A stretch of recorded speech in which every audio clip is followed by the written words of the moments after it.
हरे कृष्णा, राधे राधे। दिव्य आस्था पर आप सभी का स्वागत है। आज मैं आपको पूजा पाठ में प्रयोग होने वाले आसन का महत्व बताने जा रही हूँ कि आसन बिछाकर ही पूजा क्यों की जाती है। बात तो छोटी सी लग रही होगी आप लोगों को, लेकिन हम ये नहीं जानते कि हमारे आसन की कितनी अधिक महत्ता है। मैं आपसे आसन के बारे में दो मुख्य चर्चा करूँगी। पहला विषय ये है कि आसन का प्रयोग क्यों किया जाता है और दूसरा कौन से आसन पर बैठकर भगवान की पूजा करनी चाहिए। ये दोनों ही बहुत मुख्य विषय हैं। इनको बड़े ध्यान से आप समझिए, क्योंकि अगर आपका आसन शुद्ध नहीं है, आपका आसन शास्त्र विधि के अनुकूल नहीं है, तो ऐसे आसन पर बैठकर, जो आसन हमारे शास्त्रों में वर्जित कहा गया है, उस पर बैठकर यदि आप कोई जब तब पूजा पाठ करते हैं तो उसका फल आपको नहीं मिलता। फिर लोग कहते हैं कि हम इतनी पूजा पाठ करते हैं, हमें फल क्यों नहीं मिलता। इसलिए हमारी पूजा पाठ में थोड़ी बहुत जो सावधानी है वो हमको रखनी पड़ती है। आसन हमारी पूजा पाठ का अभिन्न अंग है। बिना आसन की पूजा नहीं होती। मैं आपको जरूर बताऊंगी कि आसन क्यों बिछाया जाता है। अगर आप देवी भागवत पढ़ें तो देवी भागवत के प्रथम स्कंद के 9वें अध्याय के अंदर एक कथा आती है कि जिस समय मधु और कैटभ को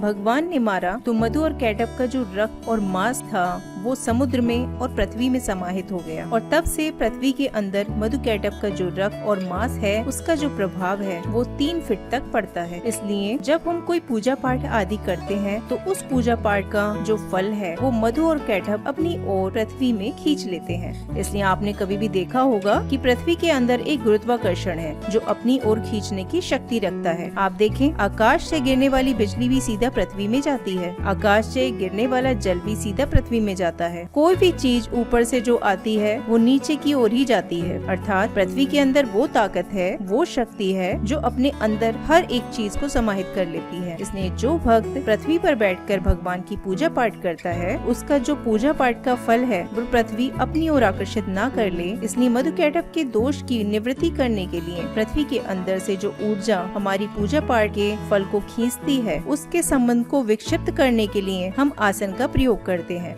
इसलिए प्रत्येक पूजा पाठ में आसन का प्रयोग किया जाता है ताकि पृथ्वी और वो रक्त बीज जो मधु कैटभ थे वो हमारे पूजा पाठ के फल को अपनी ओर आकर्षित न कर ले। इसलिए हम मध्यस्थता को तोड़ने के लिए हम अपने प्रत्येक पूजा पाठ में आसन का प्रयोग करते हैं। दिया, माला, गौमुखी आसन ये सहज नहीं है बल्कि सरल है। जिस आसन पर बैठकर आप मंत्र जाप या कोई भी शुभ कार्य करते हैं वह आसन श्रेष्ठ हो जाता है, मतलब सिद्ध हो जाता है। उस आसन की बड़ी महत्वता है। हम चाहे दान करें, चाहे कोई कथा श्रवण करें या कोई सत्संग सुने, हमेशा अपने आसन पर बैठकर ही करें, क्योंकि उस आसन का बड़ा महत्व है, बड़ा फल मिलता है उस आसन पर बैठकर करने से। अपने पूजा के आसन को आप कभी भी पैरों से खींचकर इधर उधर सेट न करें। जैसे भगवान हमारे लिए पूजनीय होते हैं वैसे ही हमारा आसन भी हमारे लिए पूजनीय होता है। जब भी आप पूजा करने बैठे तो पहले अपने आसन को गंगा जल से शुद्ध करें, फिर उसको प्रणाम करें, फिर पूजा करें, और पूजा पूरी हो जाने के बाद उसे नमस्कार करके माथे से लगाकर फिर उसे हटाकर रखें। ये ना हो कि इधर उधर फेंक दिया, मतलब उसे संभाल कर शुद्ध जगह पर रखें।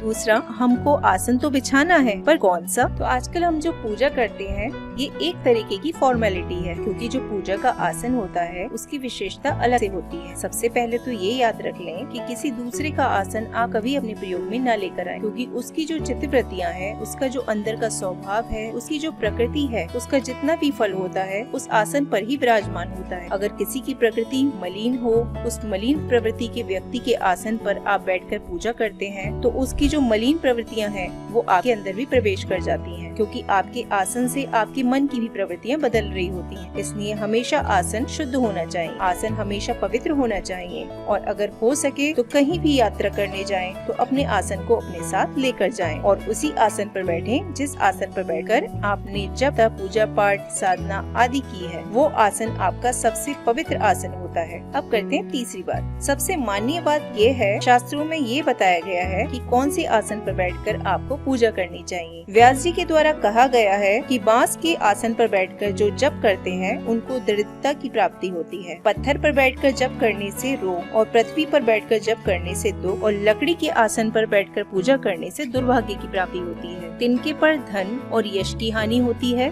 पत्तों पर बैठकर हम जप करते हैं तो भ्रमित इंसान हो जाते हैं। इसलिए आसन का विचार जरूर करना चाहिए। अब हम आपको बताते हैं कि किस आसन पर बैठकर आप जप कर सकते हैं। मोक्ष तथा लक्ष्मी की प्राप्ति करने वाले इंसान को व्याघ्र चरण पर बैठकर जप करना चाहिए। कृष्ण मृग चर्म आसन का प्रयोग आदि बताया गया है। सबसे उत्तम आसन इस कलिकाल में मतलब कलयुग में चर्म के आसन से बढ़कर है कंबल का आसन।